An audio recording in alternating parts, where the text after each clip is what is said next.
Hi Switch users.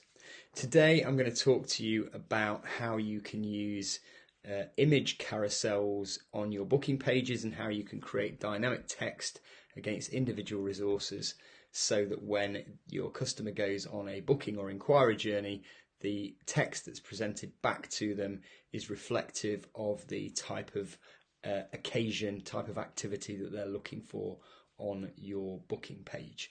So here's an example of how these tools work. This is one of our demo booking pages, and you can see here on this particular occasion, meeting rooms and spaces, there is a three dots which the user can click through and scroll through different images.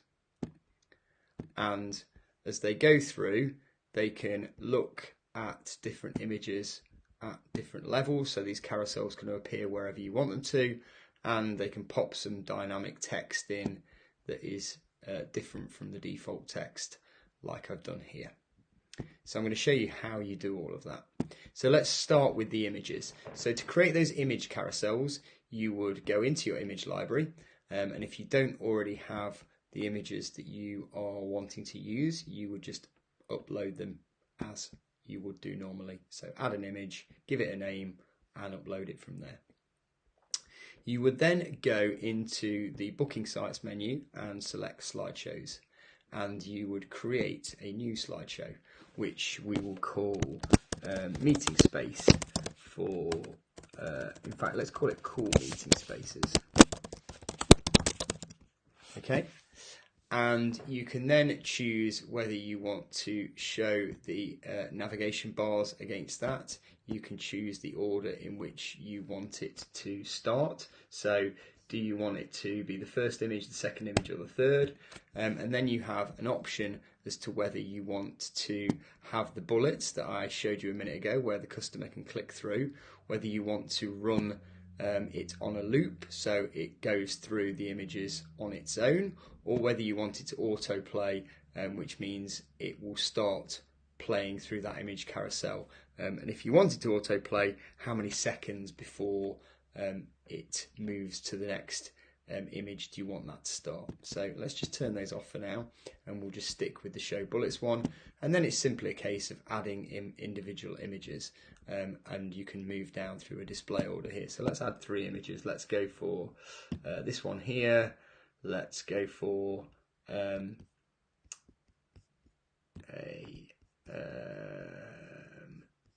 let's go for this one here, and let's then go for this one here. And remember, you can have a look at what they look like as you go along and check they're the right ones. You can even create images directly from this screen here if you wish to, and it'll take you back to that image upload position. So we've got that. We've now got this kind of sample carousel, and this is what it's going to look like to the customer. Very straightforward. So cool meeting spaces is created. And now you can decide where you want to use that. So you can use it at a venue level. So you can go into a specific venue, and when you check the venue images area,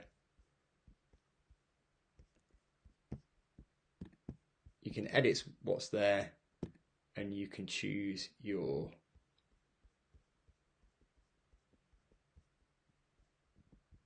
cool meeting spaces.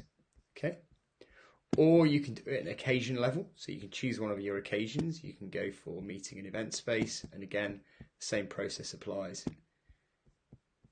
You choose your cool meeting spaces. Or finally, you can set it against individual resources, and this can be rooms, food and drink, equipment, anything you see fit. They can all have their own carousels. So again, for the rooms example, we could go in and we could edit this, and we could change the image slideshow. In fact, let's do it to cool meeting spaces. Okay, so that is updated. And if we go back in to our demo over here and we refresh that screen,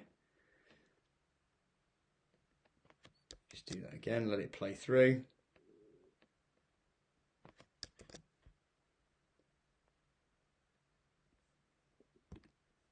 And as you can see,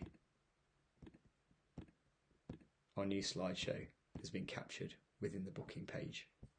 So that's how the image carousel works. You can play around and try different examples to see what it does in action. If we then look at the dynamic text, so it may be that you have an occasion that means that you don't want a generic description of the room. You want it to represent how the room's being used for a given occasion. So we had this one, didn't we, that we did before. So this is the standard description for the room. So this is kind of informal modern room with cabaret style seating. So let's go to an occasion, and if we find an occasion that has that particular room against it, so it's meeting and event space, we have a look at the items that are on that. Sorry, it was this one. So let's have a look at those items. You see here we've got the alternate description that I just described to you. So all of these can have their own descriptions linked to them. So that's the one that we had at the moment. But let's say this is a cool meeting room. Am I spelling right?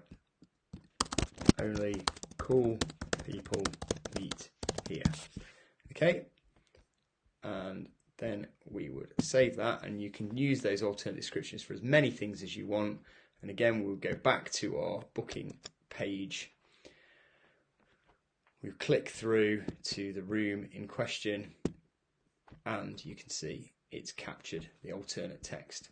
So it's a really simple way of creating journeys that are much more personalized and much more reflective of what the customer's looking to do. So you can create images that reflect the type of event that you are advertising on your page, and you can create descriptions that reflect that as well. So you don't just have a generic description of the room, but it's something that's been tailored to align with the type of occasion that you're selling to the customer.